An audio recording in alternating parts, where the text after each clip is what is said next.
Now, speaking of the negative sign in front of d phi b dt, there is actually a name for that. It's called Lenz's law. Let me rewrite Faraday's law. d phi b dt equals negative epsilon, or move that negative sign over there. This is equal to epsilon. That negative sign, again, what did it mean? It meant, okay, remember we introduced it, it meant that the direction of that induced EMF is such that it always tends to oppose any change in flux. That's what this negative sign means. And that meaning is the so-called Lenz's law. So Lenz's law, really, you can think of it as a part of Faraday's law. It tells you the meaning of this negative sign. But when we speak of Lenz's law, we use, basically what we do is we will focus our attention only on the direction of the induced EMF. Okay, so the direction of the induced EMF is determined by Lenz's law. And that's what this negative sign means. Let's look at some more examples of Lenz's law, shall we? Suppose I have a bar magnet. Suppose I have a metal ring, okay? There's a metal ring, like this. Okay, and then I have a bar magnet. I have a bar magnet, like this.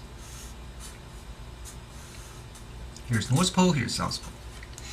You know, the bar magnet would generate its own magnetic field lines, like this.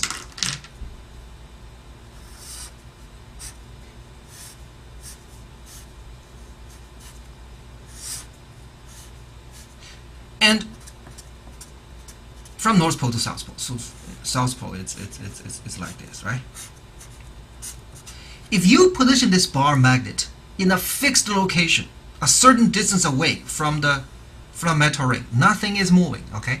Then the flux through this ring will not change, therefore there is no induced EMF. Nothing happens, okay? On the other hand, if you take that bar and you thrust it into the ring, now what happens? Imagine what happens. You move that bar so that it's getting closer and closer, eventually going through the ring. Okay, we can see what happens. There will be an increase in the flux going this way. And what does Lenz's law tell you? It tells you that the induced EMF in the ring is such that it opposes such increase in the flux. The flux tries to increase this way. I want to oppose it, so I'm going to try to push a current like that, and that current will give you a counteracting magnetic field that tends to cancel the flux increase. So you will get an induced EMF pushing a current like that. Okay, so an induced current will actually be flowing because it's a metal ring. If it's not a metal ring, if this is not a conductor, there will still be an EMF, but that EMF, because you're not putting a conductor on it, around it, it will not generate a real current. That's the only difference. Okay, now imagine then this guy leaves. Okay, so now the ring is there, but the bar is now here. Okay, the bar has made its way through. The bar is now here. That's then. Now what happens? Okay, now if I draw the magnetic field lines, this time the field lines are like that, right? The field lines are like that because it gets into the South Pole. And as you move away, okay, this is V. As you move away, these field lines are getting weaker and weaker, and that tends to what? To reduce the magnetic field flux in this direction, right? Reduce the magnetic field flux in this direction. And again, the ring doesn't like that. The ring want to maintain the magnetic flux. So therefore, this time the ring want to help because the flux is decreasing, not increasing. So tell me, what is the direction of the induced EMF? It will tend to drive a current like that, right? Because that current, that current will produce the magnetic flux this way, trying to make up for the lost magnetic flux. So here's the funny thing: as you push this magnetic bar through it, initially you get a current flowing this way, and then as it leaves, you get a current going the other way. Okay, it may sound weird, but it actually follows the same exact law, Lenz's law, which is to say, whatever the induced EMF is, it always only has one purpose, that it tries to maintain the magnetic flux. In other words, it opposes any change in the flux, and that is what this negative sign means, once again.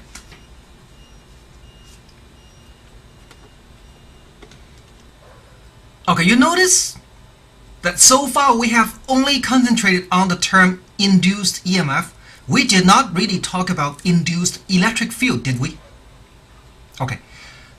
There is always an induced EMF when there is a changing magnetic flux through a certain region. Again, let me draw a picture.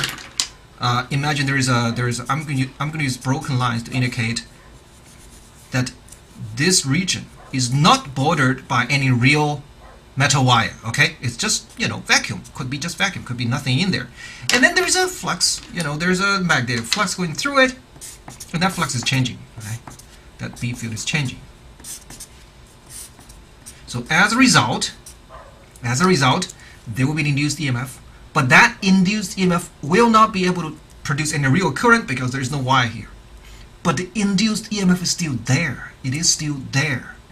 Okay, now if you put a wire there, a current will start to run, will start to flow. Okay, and why is it there is a current in the wire when you put the wire there? It's because electrons in that wire are now subject to an electric force, so they're moving, they're flowing. That's how we form a current. And electrons, of course, respond to electric field. That means there must be an electric field in this region. Okay, in this region, that electric field is what's responsible for the EMF. That electric field is induced by the changing magnetic flux. Make sense?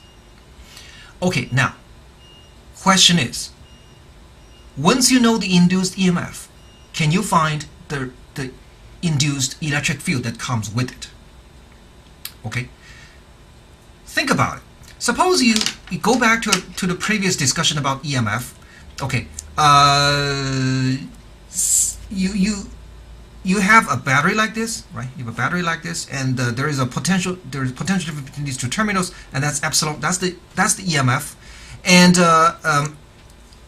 so if you look at a charge here, this charge will be, as it moves from here to there, the battery is going to do work to it to lift its potential energy.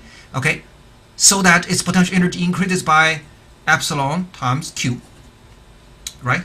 And that is due to the work done on that particle, on that charged particles, that as it moves from here to there, you do this much work on it, that's W, you do this much work on it, and its kinetic and its potential energy will go up by epsilon times Q. Now, it's subject to a force. And that force doing work is what makes its kinetic make its potential energy higher as it makes its way from here to there. Okay, so it is really force doing work. Suppose it moved from here to there, F dot ds, right? From initial position to a final position, initial position to a final position, and that F, of course, is proportional to the charge. Because if you double the charge, you also double the amount of work going through it because it double the force acting on it, and it's Q times something. Q times what? Times the electric field, of course, right? Use an interior electric field from here to there to exert a force F on the charge, so that as the charge goes from here to there, the force did this much work, which became the increase in the electrical potential energy of that charge. Okay, if you equate these two, you cross out Q, you find that epsilon equals what? I to F E dot ds. By the way, that formula is no surprising. Okay, that's how you relate the potential difference with the electric field. We saw that as early as chapter 25, right? As early as chapter 25. But in our case, things are a little bit more interesting because, first of all, we don't have a real battery. Okay, this is all this can even be vacuum. It doesn't have anything in it. But on the other hand, if there is a variable magnetic field, whatever, or however the flux changes, the electric field that's generated should fill the entire loop, right? If I consider this loop, there's no reason to say, okay, there's a field here, but nothing there. In general, it should go around. So therefore, when we do this integral, I have to consider a loop integral, E dot ds, all the way around. Okay, this loop integral over this contour C.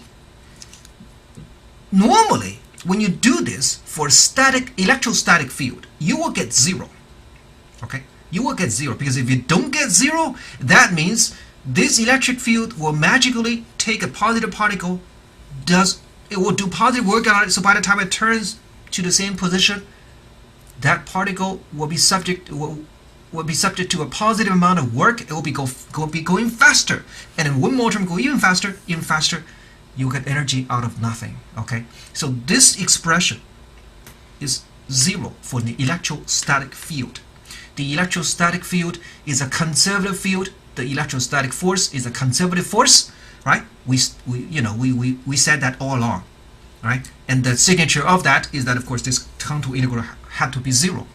But now this contour integral is not equal to 0 because the electric field generated, it's tangential, right? It's like that. Okay, assuming the field is weaker, it's getting weaker. Suppose B is decreasing over time.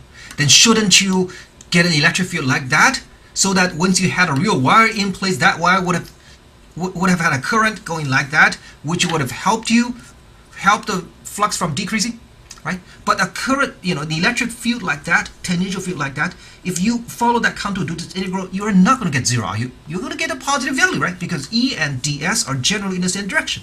You see, it is not equal to 0. What is it equal to? It in fact equals the EMF, okay? So you look at this and that, the only difference is that now you can think of a battery not concentrated between these two terminals, rather it's sort of like a virtual battery spread out through the entire space surrounding a region of changing magnetic flux. Okay, this is the connection between the induced electric field and the induced EMF. But this electric field is obviously very different from the electrostatic field that is produced by what? By charges. Is this electric field produced by charges? No, it is not. It is produced by what? Changing magnetic field, or more precisely, changing magnetic flux.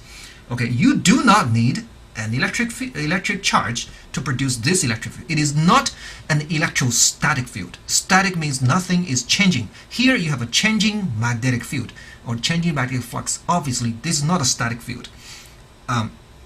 Induced and induced. Be careful about that. This type of electric field behaves very differently from the electrostatic field which satisfies Coulomb's law. This is a new type of electric field. It is induced from a changing magnetic field. Okay, so we say there are two ways to cause an electric field now. Okay, charge or changing B field. They can both cause an electric field, but they cause different type of electric field. This charge causes an electrostatic field, which is a conservative field, okay? And the changing magnetic field can also cause an electric field, but this is not a conservative field because the loop integral is not equal to 0. Mathematically, we say the first type of field, the electrostatic field, is a longitudinal field, okay? It's a longitudinal field, and the field lines go out like this,